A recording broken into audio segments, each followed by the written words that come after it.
A ver, a ver, a ver.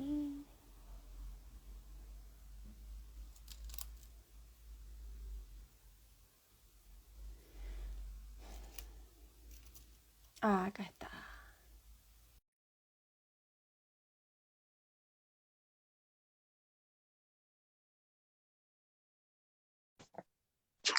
Hola Euge, Ah, ahora sí. para ti. ¿Cómo estás? Bien, espérate que me voy a acomodar el teléfono para que se vean las dos caras. Sí, Ahí está. bueno, Acomodamos el teléfono para que se vean las dos caras. Vos fíjate que tu cara entre en el cuadradito, que es distinto, ¿viste? Cuando somos dos, queda a la mitad. ahí quedó. Ahí quedó perfecto. Bueno, Ahí estamos no, muy bien. mi disculpa porque mi voz no ha podido resolverse a pesar de la miel y el tecito y todo eso. Sigo con una laringitis complicada. Pero bueno, Bueno, avancemos. vamos a hablar de salud, así que viene bien. Viene bien incorporar el horizonte ese asintótico al que no llegamos nunca. A mal tiempo, buena cara, como se dice.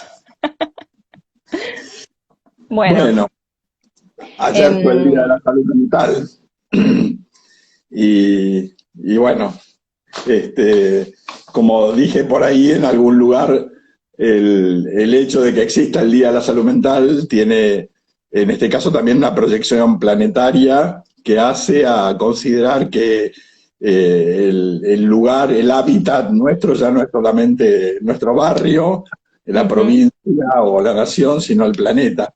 Y que la convivencia planetaria en estos momentos es estructural para la salud mental, ¿no? Qué Y esto no interesante, ¿no? Sí. es un planteo ecológico fundamental. Eh, Leí hace poco un artículo excelente de María Estela Esbampa sobre la era que ha tornado, la era geológica que se ha constituido en estos tiempos, merced a toda la transformación que ha producido el ser humano, no solamente en la convivencia, sino en el planeta. El cambio climático, bueno, el fin de ciertos modos de la biodiversidad, etcétera. Eh, Bueno, Así que bueno, entramos casi casi en mi tema de estudio, que es la globalización, las tecnologías de la comunicación y la influencia que tienen en la constitución subjetiva y en lo que podemos llamar, ya la filosofía lo llama, el sujeto de la época. Nosotros todavía nos lo estamos cuestionando, pero para otras disciplinas ya hay un sujeto de la época muy influido por estas características que un poco las que estabas diciendo vos, de lo mundial, lo global, y por otro lado, esto que estamos haciendo hoy, usando estas tecnologías que no tienen límites, que son portables, que están 24 horas con nosotros, que llegan hacia lugares que no sabemos, no podemos limitar, ni en el tiempo ni en el espacio. Y eso me parece que tiene mucho potencial, también tiene ciertos riesgos, así que aquí estamos asumiéndolos para hablar de lo bueno, para hablar, intentar hablar de la salud, para intentar usarlos en nuestro beneficio. ella, María Estela Vampa llama antropoceno a esta nueva era geológica. Y le da un alcance realmente interesante de pensar en cuanto a cómo impacta en la subjetividad, ¿no? Exactamente, exactamente. Bueno, como ayer fue el Día Mundial, Internacional de la Salud Mental, usando eso como excusa, estuvimos haciendo algunas interacciones con las personas para sondear un poco cuál es el interés, porque me parece que el interés tuyo, el mío y el del fórum es salir un poco de la comarca del OPSI, de lo que entendemos todos y de lo que puede ser del gremio, y empezar a también extenderlo y hacerlo plausible, hacerlo accesible, hacerlo llegar a otras personas que no sean del gremio, que no hablen nuestro lenguaje y que sin embargo atañe también a esas personas. Me parece que era un poco el, el objetivo. Entonces teníamos hoy 3 ejes que estábamos delineando. Uno era la salud mental. ¿Qué es la salud mental en positivo, no? No solamente como en lo que lo organicista sería el silencio del órgano, sino qué es la salud mental, no solamente la pérdida de la salud mental, sino que sería en positivo. La contracara, que es la gente que tiene padecimientos mentales, que son, cómo conviven en esta sociedad, con qué clase de estigma probablemente. Y la tercera era el marco legal en el que estamos, en el que queremos estar y en el que podemos aspirar. Yo te digo un poquito lo que fue surgiendo en el mini sondeo que hicimos y después te doy la palabra para que hagas tu reflexión. Lo primero, vale, que es la salud mental, empezaron diciendo que es no estar loco, y después dijeron cosas muy interesantes, es llegar a fin de mes, ¿no? Tocando la faceta más económica, si querés, es vivir sin estrés, ¿no? Con algo que va mucho más allá también de lo biológico, de lo psicológico. Es un equilibrio entre emociones, es la tranquilidad de que los míos están bien, es poder disfrutar. Esas fueron como las respuestas más relevantes que recabamos. Si vos tenés que pensar en qué es la salud mental, ¿qué se te ocurre? Primero, yo diría, habría dos perspectivas. Una, plantearla muy en relación a lo que es el bienestar psíquico, y otra, pensar que la salud mental es una construcción social, es decir, es lo que habitualmente llamamos el campo de la salud mental, es el conjunto de prácticas, instituciones, digamos, profesiones dedicadas a la salud mental. Entonces a veces designamos como salud mental a eso que es lo que se hace en relación a los problemas de la salud mental. Después, una cosa me parece interesante de poder entre todos pensar, cuando hablamos del padecimiento, y sobre todo desde las perspectivas no patologizantes, lo cierto es que todos tenemos un padecimiento psíquico. En realidad, la salud mental no es la ausencia de enfermedad o la ausencia de un padecimiento. En todo caso, la salud mental, como bienestar psíquico, lo que designa es los modos en que enfrentamos esos padecimientos, o los modos en que echamos mano de los recursos propios y de la comunidad. Es decir, cómo enfrentamos en el nosotros colectivo los padecimientos. El contexto. La pandemia lo vimos claramente, ¿no? Cómo la angustia social requería de una organización comunitaria para poder enfrentarla con mayor fuerza. Lo legal surge de eso, es decir, lo legal es una de las expresiones de la organización de la sociedad en relación al padecimiento. Digamos, después podemos ver cómo puede llegar a haber un mayor o menor consenso en torno a lo legal, pero inicialmente tiene que haber algún consenso en torno a cómo enfrentamos el padecimiento común. Ciertos acuerdos base desde los cuales plantarnos, sin los cuales no podemos organizarnos, ¿no? Organizar los dispositivos necesarios para atender lo que es salud. Tal cual. La otra cuestión que me parece importante subrayar, ya te dijo, es no disociar. Es decir, en algún momento se destacó lo mental porque quedaba relegado, es decir, quedaba como una serie de problemáticas, de padecimientos relegadas de los sistemas de salud. Entonces se dijo, bueno, miren, acá hay una salud mental. Ahora, en realidad, a esta altura tenemos que reconocer que salud es una sola, es decir, es la salud del sujeto, sea mental o no mental. De manera que para cuando pensamos la salud mental la tenemos que pensar también en relación a todos los padecimientos, también los padecimientos orgánicos, sin entrar en las disquisiciones, sino si son causa o determinantes, que está bien, puede ser que lo pensemos desde ahí, pero en principio siempre desde la más mínima expresión psíquica hay un cuerpo integrado y un cuerpo que también habla. Seguro.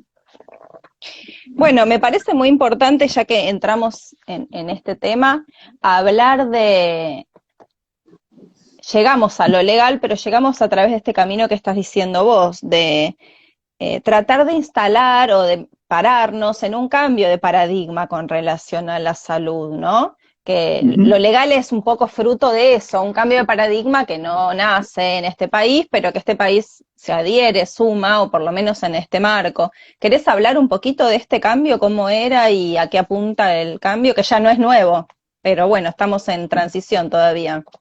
Sí. Es interesante que durante la primera década del tercer milenio se orientaron mucho de las legislaciones, de las leyes, en relación a los derechos humanos. Y en el caso de la salud mental, más allá de los debates técnicos, teóricos, disciplinares, se puso en el centro, en el eje ordenador digamos, del campo de la salud mental al derecho humano de la salud mental, o los derechos humanos a la salud mental, que no es uno solo. Entonces, esto me parece que posibilitó, entre otras cosas, que participasen del campo de la salud mental las organizaciones de derechos humanos y las organizaciones de usuarios. Exacto. De manera que si algo se avanzó legislativamente fue en esto, en establecer el eje ordenador en el tema, la temática de los derechos humanos. Y esto impulsó enormemente la construcción de colectivos de distintas disciplinas y, como decía, distintas organizaciones sociales en torno a la cuestión de la salud mental. Me parece que desde antes y después de la sanción de la ley. La ley recoge muchos aportes históricos que se venían haciendo en la salud mental. Aportes muy significativos estamos hablando desde que Mauricio Goldenberg creó en los fines de los 50 el servicio de psicopatología del Lanús. En el Lanús, exacto.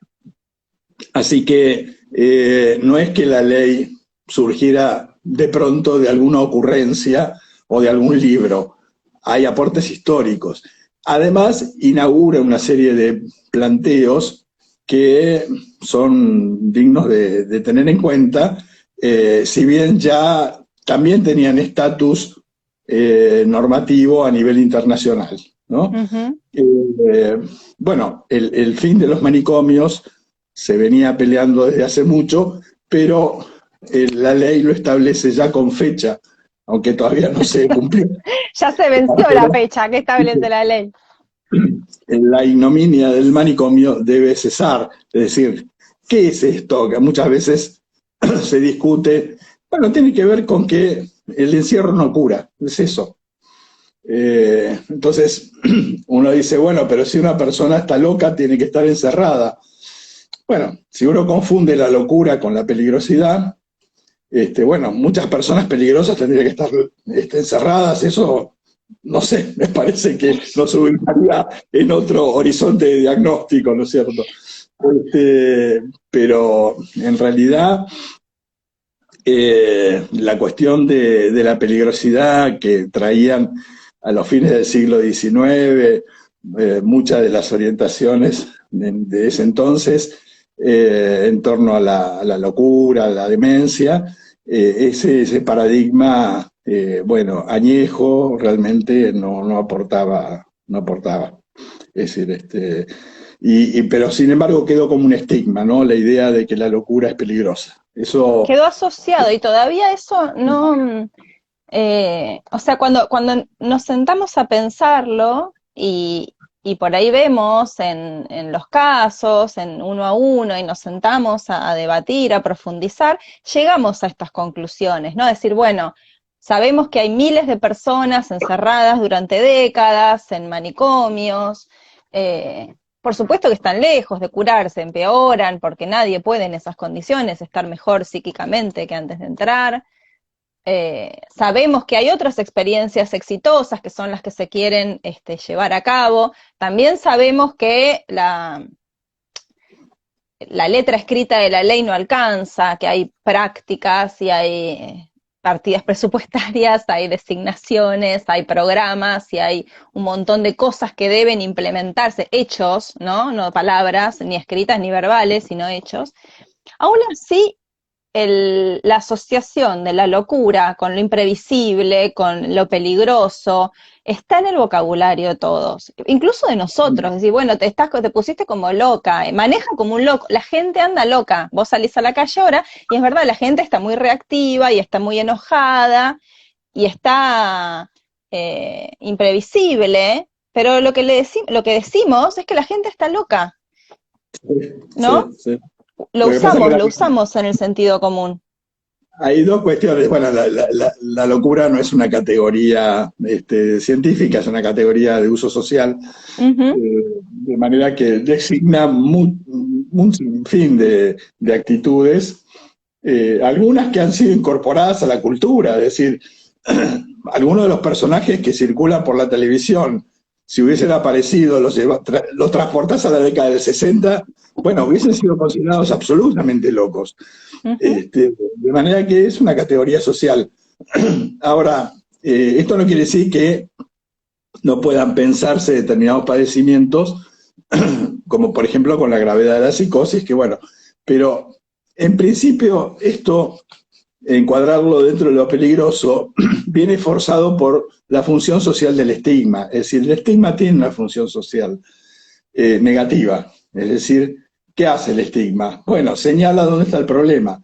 Uh-huh. Dice, este es el que tiene el problema, como cuando en la Edad Media le colgaban unos sonajeros o cencerros o no sé qué a los enfermos de lepra para que se advirtiera con la suficiente distancia que se acercaban. O la letra escarlata. Claro. Entonces, ¿esto qué designa? Bueno, el estigma es la marca que designa dónde está el peligro o la enfermedad. Está afuera, ¿no? Esto tranquiliza porque quiere decir que, bueno, yo puedo no reconocer en mí el origen de algunos padecimientos y verlos en el otro, lo cual haría o que me encargue de que el otro desaparezca o en todo caso me aleje. Uh-huh. O que desaparezca o lo encierro, como en el caso del paradigma del manicomio. Exacto. Bueno, el estigma tiene una función social que en los tiempos de fragmentación social crece. Es decir, si vos, si en un grupo unido y fuerte entra una persona con problemas, es probable que se la integre, porque no va a representar una amenaza para el grupo. En un grupo que está enclenque, debilitado, las personas que tienen algún tipo de dificultades de integración van a ser rechazadas por las propias debilidades que el grupo no se anima a asumir. Uh-huh. Bueno, esto es lo que nos pasa actualmente, es decir, aparecen determinados comportamientos ante los cuales la sociedad dice, es decir, este loco nos puede ocasionar una catástrofe social y, bueno, en realidad es el estigma lo que está funcionando ahí, ¿no? Es muy interesante porque en una de las preguntas que hacía, ¿por qué asociamos la locura con peligrosidad? Era, o si los locos son los locos, los llamados locos, los que consideramos locos sin hacernos mucha pregunta de qué significa esto, son más peligrosos que otras personas. Una de las respuestas fue, los que salen en la tele sí. Y por ahí esto nos da para pensar un poquito el tratamiento mediático que se ha dado a casos tristemente célebres, últimamente y no tan últimamente, porque cuando yo pregunté cuáles casos, salió desde Pan Triste, hace unos cuantos años, hasta el último de Chano. Digo, y no me parece ingenuo el tratamiento que comunicadores instruidos en comunicación, digamos, obligados a estar informados de ciertas cosas, hacen respecto de algunos temas, digamos. La gente que por ahí no tiene la obligación de reflexionar, de informarse y de saber cómo transmitir, puede caer en ciertos errores involuntarios. Yo de personas que se dedican a eso, me cuesta más creer como en la ingenuidad en la transmisión. No sé, me parece importante que por ahí podamos decir algo de esto, ¿no? Que por lo menos Sí. mi lectura, ahora te doy la palabra a vos, pero que lejos No, está de bien. diluir, rebatir, problematizar este estigma, se lo fuerza, se lo refuerza y se lo lleva casi hasta el extremo, ¿no? Cuando en Ujú. realidad podría ser una buena herramienta para disolverlo o para Bueno, yo problematizarlo. sí, me parece que un viejo tema de la salud mental es la comunicación. Yo creo que nos asusta demasiado y con cierta razón a veces las comunicaciones nefastas que se hacen con respecto a los casos que se han presentado últimamente y no tan últimamente. Me parece que porque no tenemos definida una línea comunicativa o destacada la comunicación en salud mental. Esto me parece que es el mayor problema. Es decir, es más, creo que hasta los divulgadores en salud mental son mal vistos, son vistos como, bueno, como una forma de banalización del saber en salud mental. Y esto es peor, digamos, que lo otro, porque me parece que tenemos que plantearnos incluir la salud mental en la agenda social. La salud Exacto. mental tiene que ver con la convivencia, tiene que ver con la economía, tiene que ver con las enfermedades en general. Es decir, eh, hay que avanzar enormemente en todos los planos de la comunicación y creo que, bueno, lo que vos hacés, por ejemplo, es esto, ¿no es cierto? Elegir un medio para poder ponernos a pensar, a intercambiar con las preguntas de la gente, es decir, A entender eh, cuáles son los obstáculos reales, no los que tal la cual. comarca, digo, salir de la comarca, ¿no? De los que estamos todos de acuerdo, que leímos todos los mismos libros, fuimos todos los mismos congresos, salir de ahí. Exactamente. Este es un poco, yo creo que el desafío frente bueno, lo que aparece sí, se toman todos los prejuicios, todos los estigmas, es decir, es una colección de falacias las que uno escucha y están muy promovidas también o por el miedo o por el odio, ¿no? Y esto es un alimento nefasto para la convivencia social. Y por la ignorancia, porque cuando, o La sea, por ahí yo ignorancia, sí. por ahí de comunicadores a veces me cuesta, pero en la gente que no tiene por qué saber determinadas cosas, te cuento una anécdota chiquita. Cerca del consultorio hay una cafetería de estas cadenas. Y que yo iba antes de pandemia, estoy hablando, prepandemia. Iba bastante, ¿no? Me llevaba el café y me iba al consultorio y era mi momento preconsultorio feliz. Y en esa cafetería era bastante común, hay en la línea de subte hay un personaje bastante florido, que se nota que está delirando, habla consigo mismo, tiene auriculares que no anda, viste con ropa muy colorida y hace ruidos y tiene conversaciones con personas que no están ahí, absolutamente inofensivo, y para los que hacemos ese trayecto nos lo cruzamos un montón de veces y es inofensivo. Pero por ahí, digo, para la gente que está trabajando en una cafetería que no tiene por qué conocerlo, ni saber, ni demás, es un problema que tiene que resolver. Una vez estoy pidiendo el café, entra, eh, y las personas, los chicos, son jovencitos que atendían, llamaron al 911. Por suerte, yo cuando llegué ya estaba ahí llegando la patrulla. Por suerte llegaron policías re piolas, que se pusieron a hablar con él, que le preguntaron a dónde vivía, qué estaba haciendo ahí, qué quería un café, le dieron un café, lo acompañaron a la casa, que era pocas cuadras y demás, y se resolvió todo de manera muy feliz. yo tenía ya confianza con estos muchachos y muchachas de la cafetería, les pregunté, ¿por qué llamaron al 911? Dice, porque como nos sentimos como en peligro. Le digo, ¿te puedo hacer una sugerencia? La próxima, ¿puedes llamar al 107? Digo, porque no es un delincuente, es una persona que la está pasando mal. Es una persona que va a ser mejor atendida por un equipo de médicos, de enfermeros y ambulancieros que le puede hacer lo mismo y que no sea gente armada, que no dependamos de la buena onda. Después, si ellos necesitan ayuda, sí van a llamar a los otros. Y se quedaron así, me dijeron, nunca lo pensamos. O sea, no se nos ocurrió jamás que tenés razón, porque aparte no es peligroso y es conocido. Digo, nunca se nos ocurrió que podíamos llamar al 107.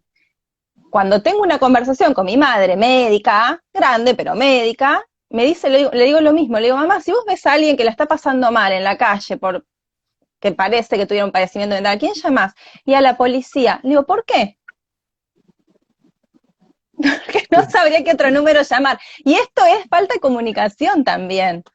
Claro, claro. Ahora vos fíjate, efectivamente, si a una persona que por ser diferente la vas a estigmatizar y ubicar en un lugar, o en todo caso a segregar, esa persona lo vive un día, lo vive 2 días, lo vive 3 días, y realmente se pone mal, se enoja, se siente discriminado, y puede ser que tenga alguna conducta violenta. Lo termina generando, claro. ¿Por dónde empezó el problema? No sé, ¿no? Claro. Entonces, sí, la idea de que el loco es peligroso, bueno, también nace a veces de que efectivamente se lo trata así.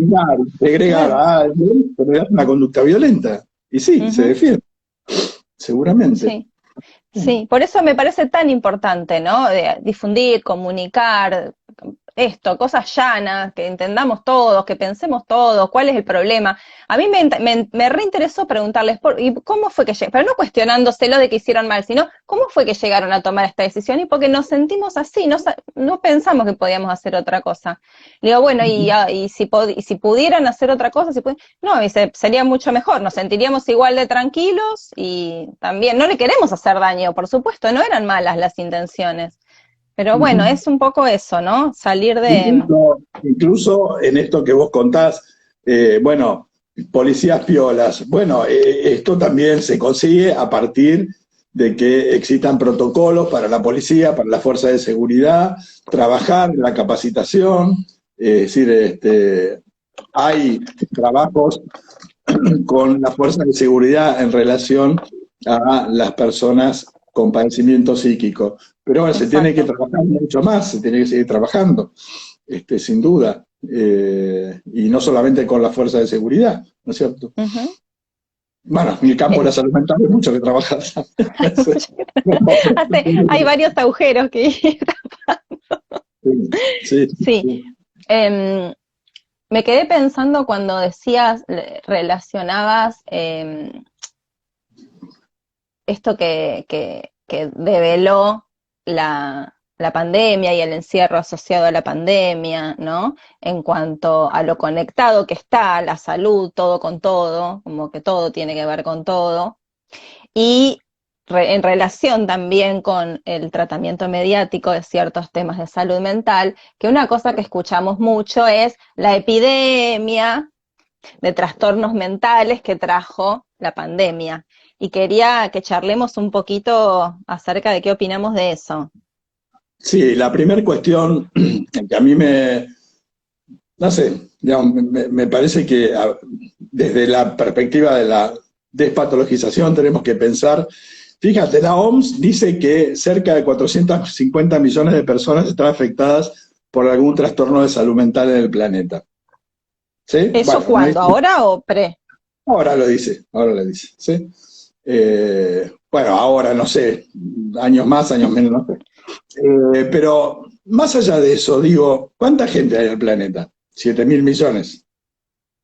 Sí, bien. ¿Cuánta gente pasa hambre en el planeta? Más de la mitad seguro.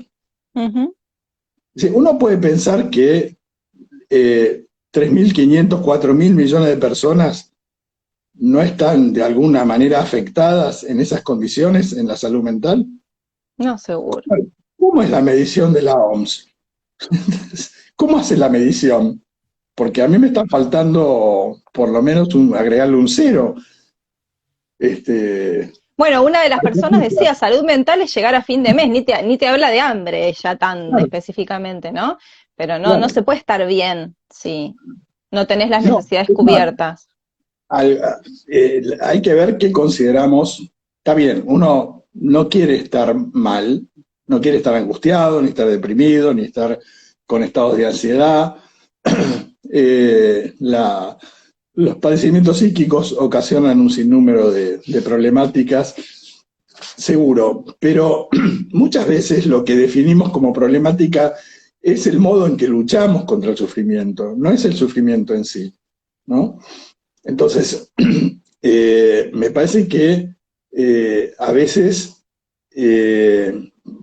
nos encargamos justamente de no reconocer los recursos y en todo caso también eh, de no valorarlos, no ponerlos en valor, es decir, cuáles son nuestros recursos, porque el primer recurso es darnos cuenta que sufrimos. Claro, Ese es un recurso. Es decir, si no sufriéramos, ¿sí estaríamos locos? Es decir, si en los exactamente. tiempos de pandemia nadie sufre, le está aumentando los problemas de salud mental, hay más ansiedad, más angustia y más depresión. Pero eso es lo normal. Eso es lo que tiene, eso es lo que pasa. Es decir, cuando vos tenés una enfermedad que te puede tocar y que te puede matar, ¿cómo vas a estar? Entonces, eso es una defensa básica de los seres humanos. Quiero incluir un comentario y de ahora quiero comentarte eso que dijiste. A ver que llego a ver quién es. Perspectiva. A ver, Paula dice, desmentir y medicalizar el sufrimiento enloquece, tiene que ver con lo que decías vos. Totalmente, claro. Sí, sí, claro. Y, ahí se me fue, acá. El 911 debería mandar emergencia médica y no policial, ellos sí deberían estar capacitados para diferenciar de qué emergencia se trata. Sí, sí, les Claro, explican por ahí claro, en claro. el teléfono no les explican de qué se trata. Sí. Me hiciste acordar, cuando yo leía, sobre todo el año pasado, ciertos trabajos estadísticos sobre padecimientos mentales, el número, el aumento y demás, eh, y después me puse a pensar y hablé con un metodólogo amigo, digo, si esas herramientas se habían estandarizado en épocas de pandemia, porque lo que a vos una herramienta que está hecha por fuera de época de pandemia para medir ansiedad social o agorafobia, no puede ser la misma que te da en época de pandemia, cuando hay un bicho afuera que puede matarte, digamos, y no Claro. hubo, y me dijo, no, claramente no están hechas para este contexto. Y entonces, ¿qué están midiendo? O sea, ¿cuál es Claro. la validez de las herramientas que están usando para decirnos este tipo de cosas? Y no digo que no las haya, no las vaya a haber, pero muy tempranamente el año pasado empezamos a escuchar estas cosas. Entonces yo me fui a metodólogos de confianza a decir, decime esto que Asidero tiene, si tuvieron tiempo de desarrollar la herramienta, de estandarizarla, me dice, no, claramente no. Digo, ¿y entonces qué mide? Una herramienta que mide eso, agorafobia. Estábamos Ujú. todos agora, por ahí todos medíamos para agorafobia en marzo o en abril del 2020. Y no sé si dice mucho, digo, dice más de la herramienta que de nosotros, ¿no? Entonces hay algunas cosas que hay que, nada, ponernos a pensar un poquito. Sí, Decían del estigma de que en el tratamiento mediático de los casos se revictimiza a las víctimas y se incrementa el estigma social. Y por ujú, ahí es más como sensacionalista ese tratamiento, ¿no? Por ahí ujú, el fin es ese, digo, por sí. ahí. Yo creo que en la pandemia hemos también tenido un cierto aprendizaje, los que trabajamos en salud mental. Eh, Me parece que, digamos, por empezar esto, detectar o digamos, sufrir no es el problema, es como decir, bueno, bajemos la fiebre y con eso resolvemos el problema. No. Ahora, Exacto. una de las de las preocupaciones que ya venía siendo una preocupación desde antes, es el aislamiento. Es decir, el aislamiento no solamente que nos trajo la pandemia y las formas de protegernos de la pandemia, sino también el aislamiento del individualismo. Digamos, ese formato de encierro que también ocasiona no solo, es decir, no es que ocasiona solamente un padecimiento, sino que es una forma de resolver el padecimiento que lo profundiza. Es decir, que nos trae mayor padecimiento. Es encerrarnos en el propio narcisismo, ¿no? Y como yo digo, es la libertad de mirarnos en el espejo. Es decir, no logramos nada en eso. Entonces, me parece que la pandemia en parte nos fue enseñando que el lazo social es algo de lo que tenemos que recuperar para construir la salud mental. Y eso tiene que ver con instituciones, tiene que ver con organizaciones sociales, tiene que ver con una visión también social de la salud mental. No es simplemente una expresión de deseos, sino, ver cuáles pueden ser los formatos, los dispositivos que generen mayor lazo social. Me parece que los modos, por ejemplo, que nos escuchamos en la sociedad, los modos en que no nos escuchamos, por ejemplo, la desmentida es un modo de no escucharse, tener que estar bien, por ejemplo, si el mandato cultural de estar bien impide poder escuchar. Si yo te digo que no estoy del todo bien, soy un bicho raro, es decir, hay algo que no funciona. Hay ciertas cosas a revisar para reconstituir de algún modo el lazo social, los vínculos, ¿no? Mirta dice, no desmentir el estado de duelo global y reconocer nuestra propia fragilidad es saludable, claramente. Me parece que además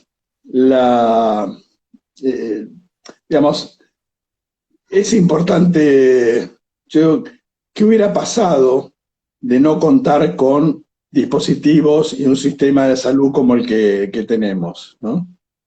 Es decir, me parece que a la salida de la pandemia también es fundamental darnos cuenta de los propios recursos, los propios valores, ¿no? Siempre tenemos una visión crítica que de alguna manera es necesaria, pero en esa visión crítica creo que tenemos que incluir el rescate de los valores, el rescate de los recursos.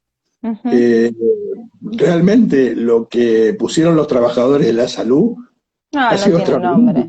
Exacto. Y también, no solamente de la salud, por supuesto, un montón de gente de otros servicios en lo social, pero digo,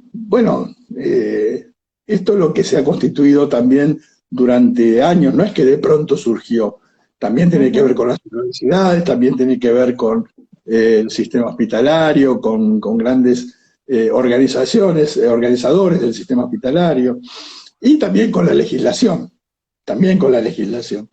La ley de salud mental, volviendo a algo que, el debe de la salud mental, plantea que tiene que haber un presupuesto que llegue al 10% del presupuesto en salud destinado a salud mental. No se cumple, ni siquiera debe estar al 1,5%. Entonces, ¿esto qué quiere decir? Esto quiere decir que el modo que prevé la ley para resolver las problemáticas de salud mental no es solamente la internación, también incluye la internación voluntaria. Está bueno que lo aclaremos, porque uno de los mitos asociados a la ley era que prohíbe las internaciones, y me parece que es una buena oportunidad para hablar de eso. La ley incluye la internación voluntaria y la involuntaria, pero además prevé un montón de dispositivos que son indispensables para evitar lo que siempre se ha llamado la puerta giratoria, es decir, que la persona no salga y vuelva a entrar. Es decir, y termine, con gente que está 40 años internada, 70 años internada.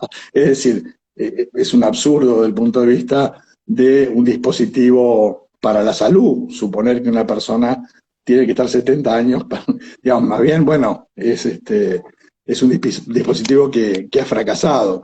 Entonces Sí, y hay que tiene que ver con esto resolver. que decís, que claramente ahí ese hospital monovalente, ese manicomio, está cumpliendo una función que no es la de curar un padecimiento de salud mental, sino un lugar de residencia para una persona que no puede autovalerse, que por ahí es injerencia de otros ámbitos que no son solamente la salud, que tiene que ver con lo habitacional, que tiene que ver con lo comunitario, y ahí es donde otra vez la salud mental y su beta intersectorial, ¿no? No hay salud mental, sino hay estas otras cosas también.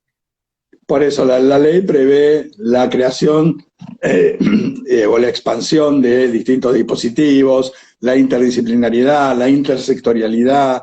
Se acaba de bueno, reconstituir la Comisión Nacional Interministerial de Política en Salud Mental, que es la que aúna esfuerzos de distintos organismos o distintos ministerios a nivel nacional.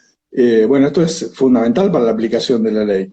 De todos modos, si hubiese presupuesto, no tendríamos este tipo de discusiones porque habría internación en los hospitales generales, habría otros dispositivos, dispositivos de Eso, ahí inclusión está. digital. Entonces, hablemos de eso. ¿Qué es lo que dice la ley? Que no habría la internación en monovalentes porque el horizonte es que no haya hospitales monovalentes, que la gente que tiene padecimientos mentales no estén recluidos y aislados de la gente que tiene otro tipo de padecimientos, sino que compartan internación cuando sea necesario en hospitales generales como último recurso, pero los hospitales generales tienen que estar preparados para recibirlos, tienen que tener el personal adecuado, los dispositivos adecuados, ¿no? Que esto no estaría sucediendo, y además todos los pasos previos a la internación y posteriores a la internación para la reinserción en comunidad, que son cosas que también están pendientes. Exactamente, las casas de medio camino, es decir, las oportunidades de inserción laboral, de capacitación, el trabajo con la comunidad para que pueda integrar. Bueno, hay experiencias hechas al respecto, es decir, hay en la experiencia, por ejemplo, de el PREA en la provincia de Buenos Aires, del servicio de Ujú. prealta, ¿no? Bueno, que no solamente trabajaban con una casa de medio camino, sino también preparaban la inclusión comunitaria hablando con la gente de la comunidad, haciendo un poco lo que vos hiciste en el bar ¿no? Es decir, hablar con los pibes y decirle, pero ¿usted qué le pasó? Bueno, esto también, Se hablarlo con la asusta, gente.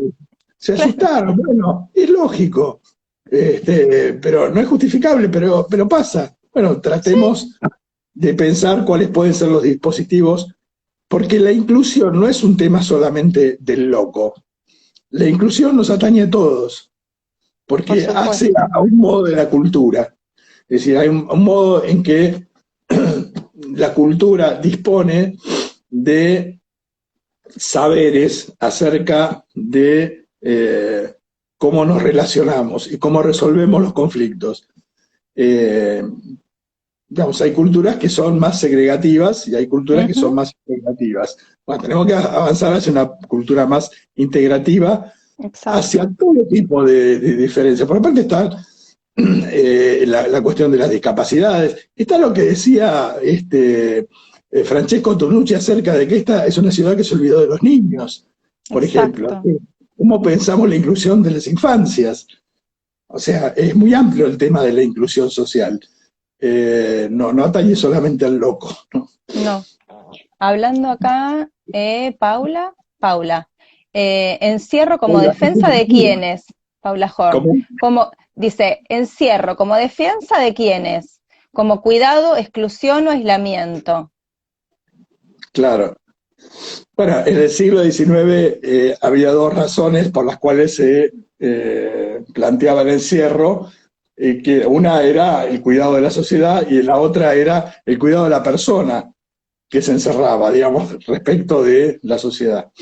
Sí, Familias este, monomarentales y la necesidad de la perspectiva de género en las prácticas de atención en salud mental también.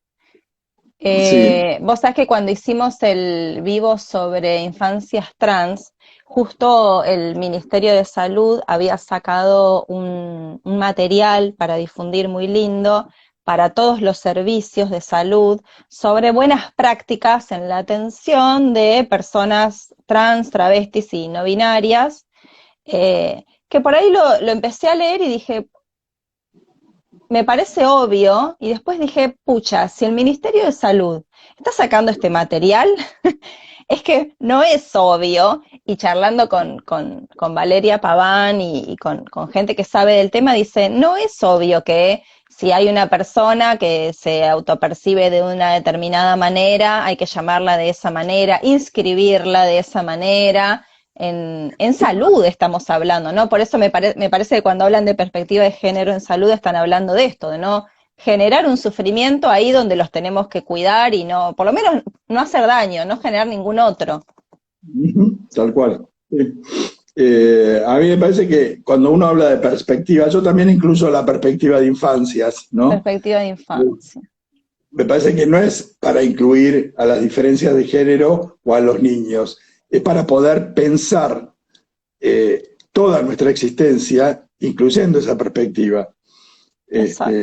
Lo cual nos permite pensar las identidades sexuales, la sexualidad, en el caso de la perspectiva de género, de otro modo, no de un modo tan rígido, y por supuesto desde ya pensar que desde el punto de vista social no podemos construir un lazo social basado en la exclusión de personas que se consideran diferentes, que son consideradas como diferentes, y la perspectiva de infancia, es decir, la necesidad de que aquello que hemos constituido como nuestra infancia, a lo largo de toda la vida pueda ser recuperado también como una manera de encarar la vida, ¿no? Como esa famosa frase de Picasso, tardé 70 años en pintar como cuando tenía 5. Bueno, que no nos pase tanto tiempo en vivir como cuando teníamos 5, ¿no es cierto? Parece la perspectiva de infancia nos permite rescatar aspectos de la existencia que son, digamos, fundamentales. Claro, a mí me parece que las leyes que tenemos, la de infancia, la de salud mental, la de educación, la ESI, todas estas leyes como que recuperan la perspectiva de derechos, hacen un poco hincapié en eso, ¿no? En realzar el mirar a las personas desde el valor intrínseco que tienen, y que las instituciones se quedan un poco atrás en las prácticas, ¿no? Se quedan como, no sé, dando vueltas, girando a veces sobre ciertos modos de hacer o de pensar, sin terminar de revisarse a sí mismas, y por ahí es eso parte del trabajo que hay que hacer. Perspectiva por eso lo fundamental es resaltar la ley de trabajo interdisciplinario. Desde la ley, el trabajo interdisciplinario, sí. Cuando hablábamos del cambio de paradigma, también incluye esto, ¿no? Sí, que eso, por eso decía, la ley recoge experiencias que son históricas en el campo de la salud mental. La interdisciplina, por ejemplo, ¿no? ¿Qué podemos discutir? ¿Qué más o menos de interdisciplina puede haber? Pero en definitiva es establecer una cierta horizontalidad entre distintas visiones de las problemáticas y el diálogo, ¿no? Que yo siempre digo, también incluya al usuario. El usuario es también un protagonista más, cuya disciplina es la de ser usuario, digamos. Es decir, es el de saber acerca de sí mismo, que se supone que es un saber bastante importante, ¿no? Como pasó en la ley de discapacidad, nada sobre nosotros sin nosotros. Claro, ahí está, perfecto, perfecto. Sí. Bueno, y también, ahora incluís todo el campo de la discapacidad, también incluirlo en relación a la ley de salud mental. La ley de salud mental articula con todos esos campos que han sido de alguna manera históricamente tratados de distinta legislación, pero articula perfectamente con el paradigma de derechos humanos instaurado por la ley. Lo mismo que las adicciones, que a veces quedan como por fuera, y en realidad están absolutamente integradas y no son tampoco una patología diferenciada o que tenga que ser absolutamente discriminada del resto de las problemáticas de la salud mental.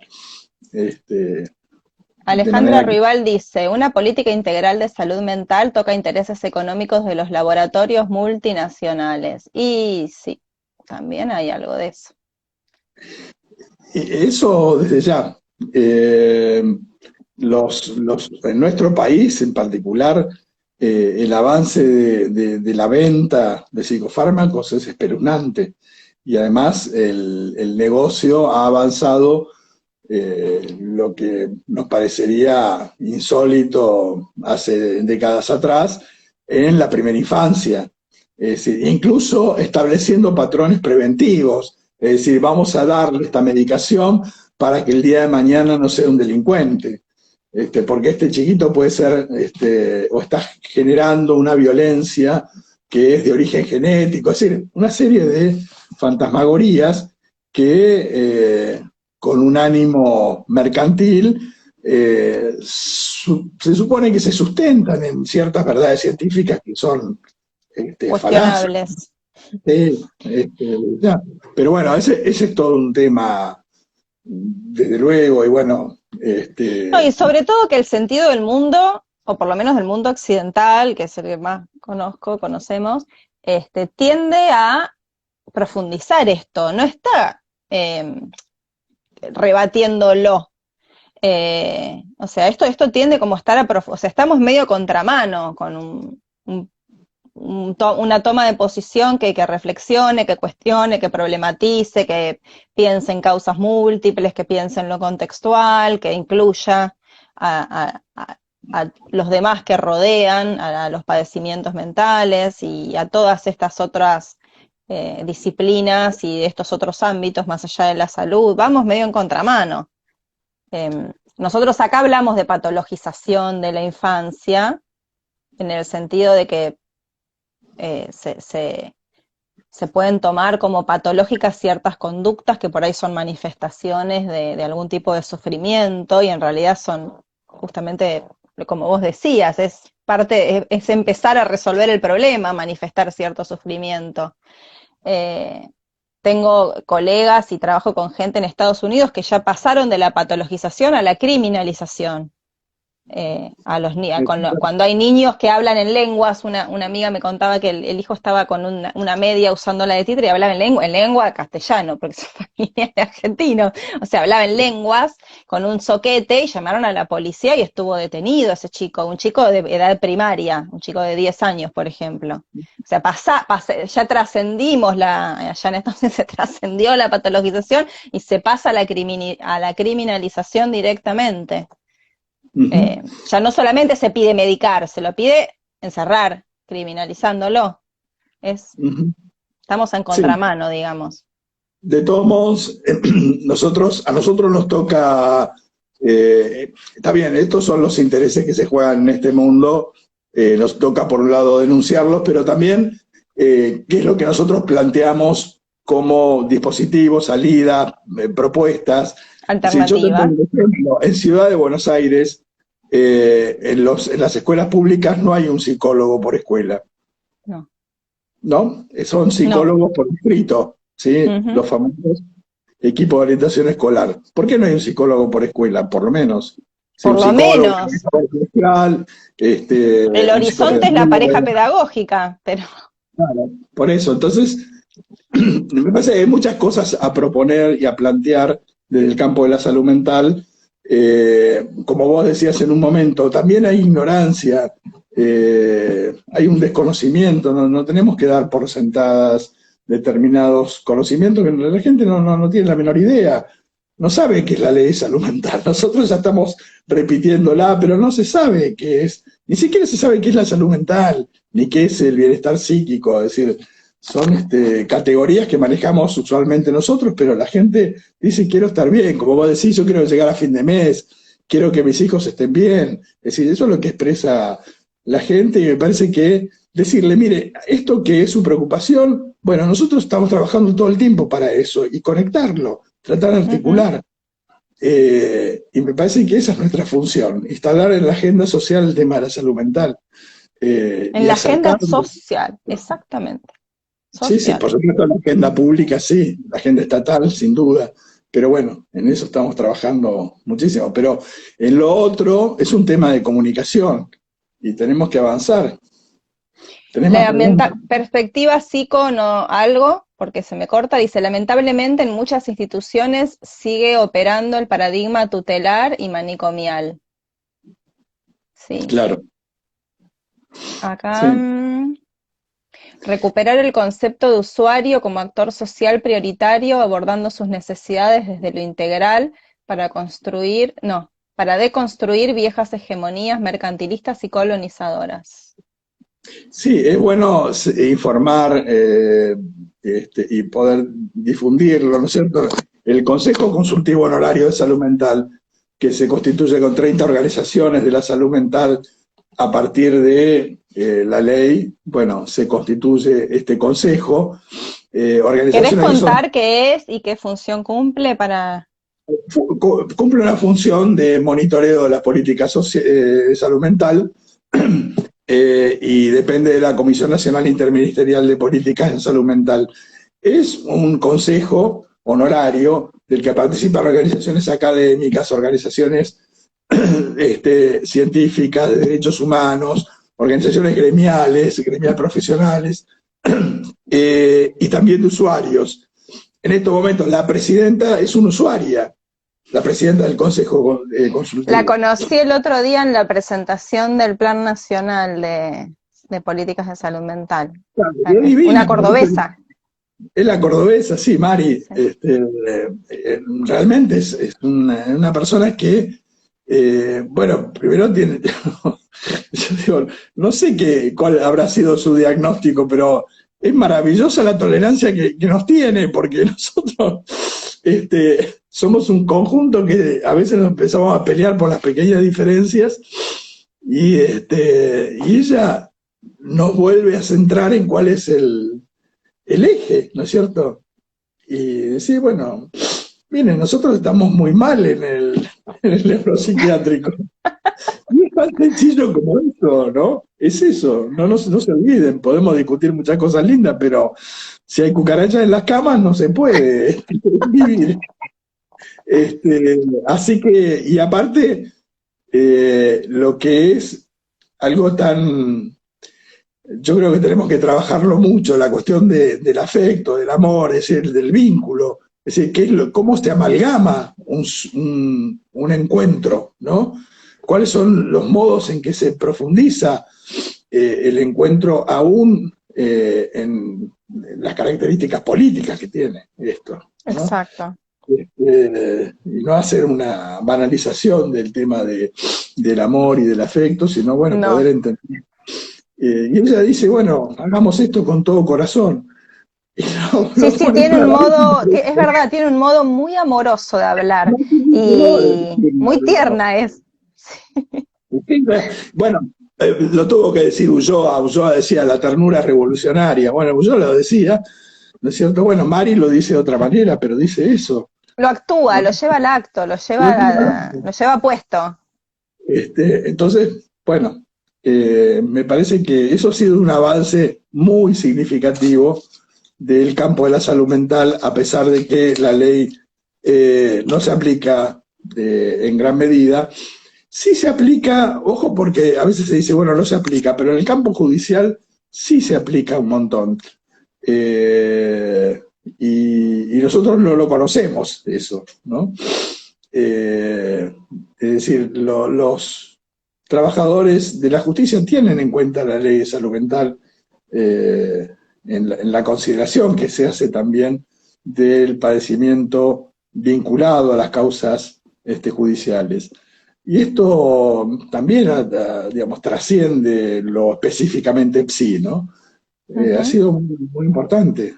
Este, Cuando fue también mediáticamente el caso de Britney Spears, de esta, eh, nosotros le decimos curatela, ¿no? Ellos le dicen, no me acuerdo, tan prolongada por parte de la familia y demás, que se empezaron a hacer paralelismos con nuestra legislación y que en la nuestra no sería posible algo así, digamos, ¿no? No en la actual.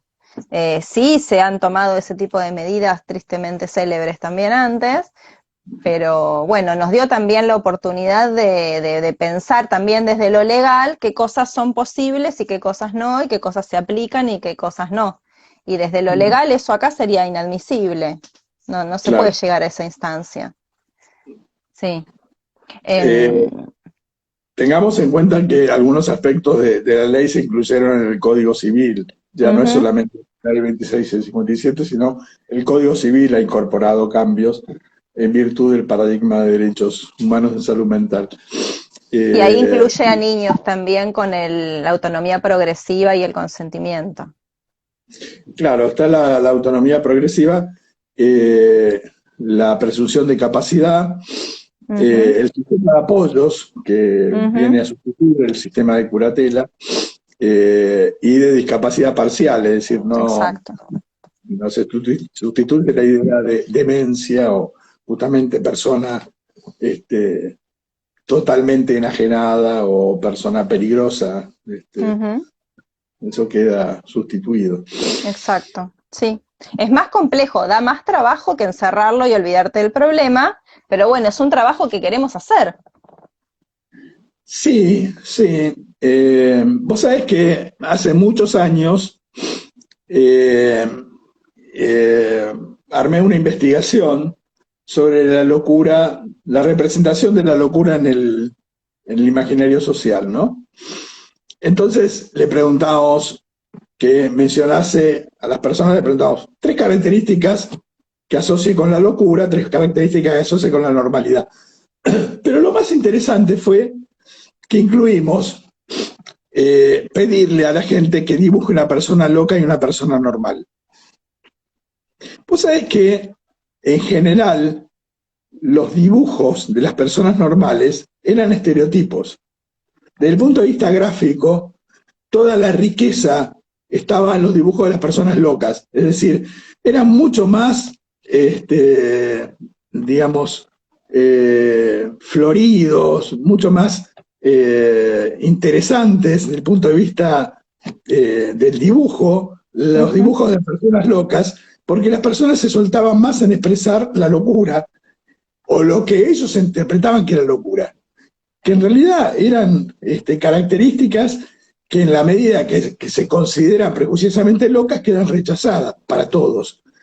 Entonces, Claro. el asunto no es solamente encerrar al que supuestamente es loco, sino que nos olvidamos de aspectos propios que son enriquecedores. Ujú. Acá Este, Gastón no dice, no es más curatela, es capacidad jurídica.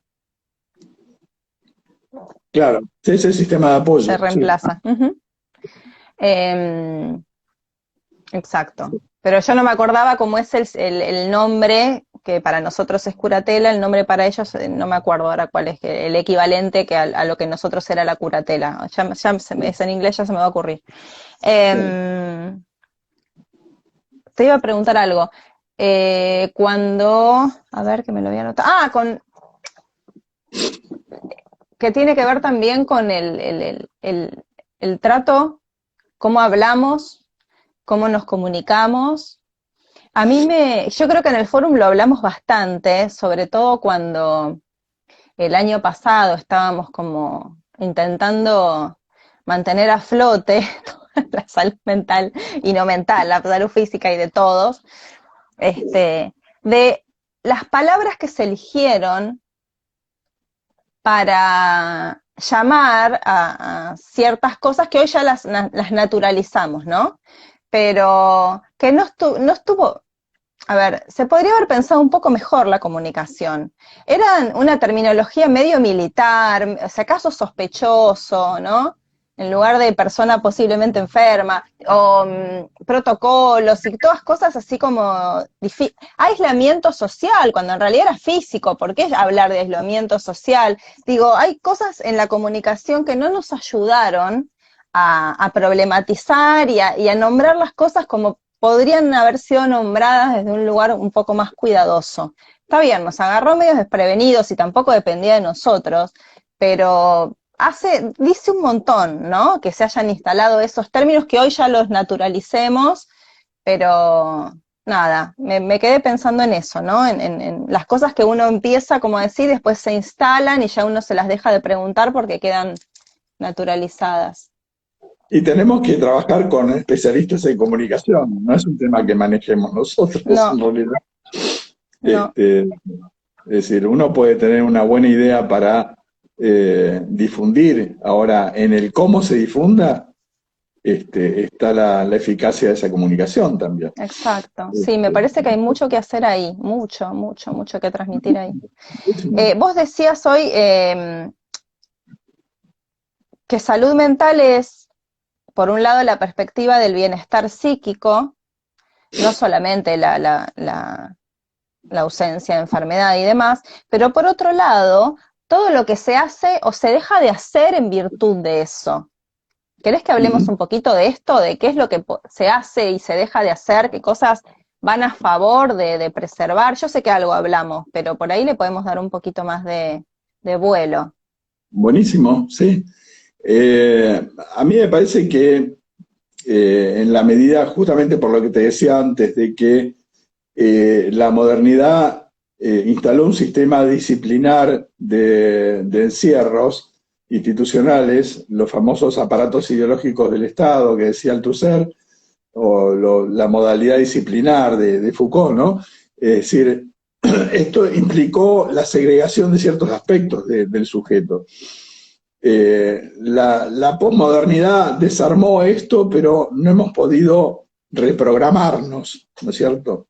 En ese sentido, yo creo que hay algo a favor, que pudimos ir saliendo de ciertos estereotipos, pero tenemos que avanzar creativamente hacia otro modo de subjetividad, en donde, bueno, podamos incluir, como decía antes, bueno, desde la perspectiva de género, desde la perspectiva de infancias.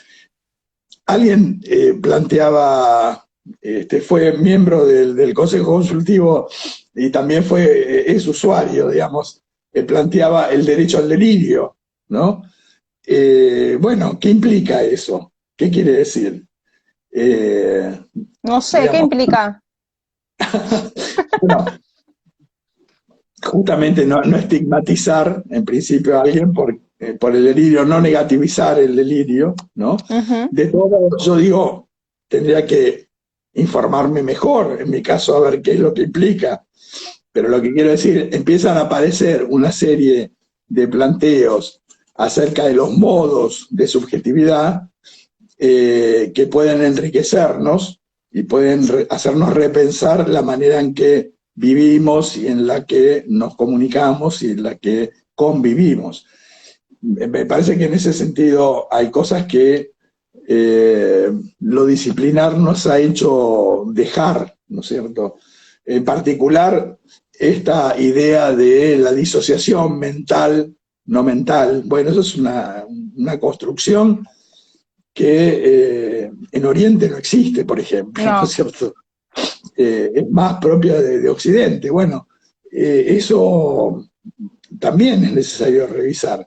Y en la perspectiva de la interdisciplinaria de la salud mental, mucho más, ¿no?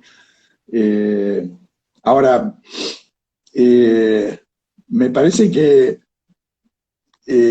hay una perspectiva que para mí también es necesario rescatar, que muchas veces nos cuesta, que es la perspectiva, te diría, latinoamericana. Es decir, el hecho de cuáles son nuestros orígenes, ¿no? Nuestros orígenes no son Europa. Está bien que se ha dicho la famosa frase que los argentinos descendemos de los barcos, ¿viste? Que decía Carlos Fuentes, pero en realidad fue una ironía. Los latinoamericanos descendemos de pueblos originarios en gran medida y hay culturas que han dejado una marca importantísima. Entonces, esa perspectiva también hay que incluirla.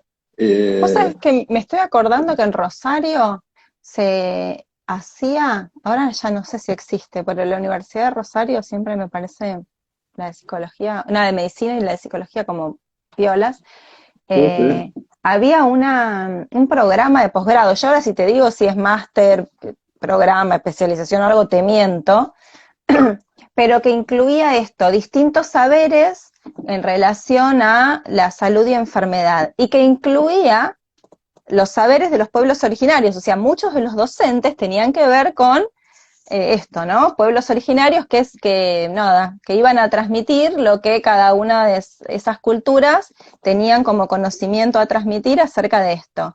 Me pareció maravilloso. En ese momento lo consideré seriamente, tenía un bebé muy chiquito y no podía trasladarme, pero me había interesado muchísimo y nada, me acordé con esto que vos decías. Ujú. Ojalá se recupere también algo de eso. Porque también cuando acá vas a, digamos, muchas de esas culturas en el interior profundo de nuestro país siguen existiendo, están presentes, y es muy difícil llegar si no, o sea, ¿cómo llegás? Si no es aprendiendo, si no es que ellos te enseñen, si no es, ¿qué les vas a enchufar una vacuna, enchufar una sesión de psicoanálisis? No tiene sentido, no tiene propósito, no, está muy lejos. Ujú. No, es Sí, medio otra vez repetir el modelo colonial. ¿Qué voy a enchufarle qué? Como negando que hay algo, que ahí hay un saber, que hay un conocimiento, que hay un sujeto del cual no sé nada. sí, bueno, es la interculturalidad, ¿no? Ujú, Sí, seguro. No solamente porque hay saberes a recuperar, sino también porque de alguna manera hay ciertos saberes que nos tapan el planteo del problema. Quiero decir, ¿cuáles son nuestros problemas? A veces lo que nosotros digamos, pensamos como nuestros problemas es lo que se detecta en otros lugares como problemas, ¿no? Es decir, a mí me parece interesantísimo Byung-Chul Han, pero Byung-Chul Han es un coreano que vive en Alemania y que piensa el mundo desde ahí. Lo claro. piensa maravillosamente, pero digamos, nuestras perspectivas problemáticas son a veces parecidas, con alguna incidencia de lo que pasa allá, pero también distintas. Es Ujú, decir, porque, la pobreza de nuestros lugares latinoamericanos y la discriminación de las culturas latinoamericanas no acontecen en Alemania. No son, por supuesto con los inmigrantes sí, digamos, pero es otra cultura, es otra manera de exacto. enfocarlo. Entonces, ¿cuáles son nuestros problemas? ¿No?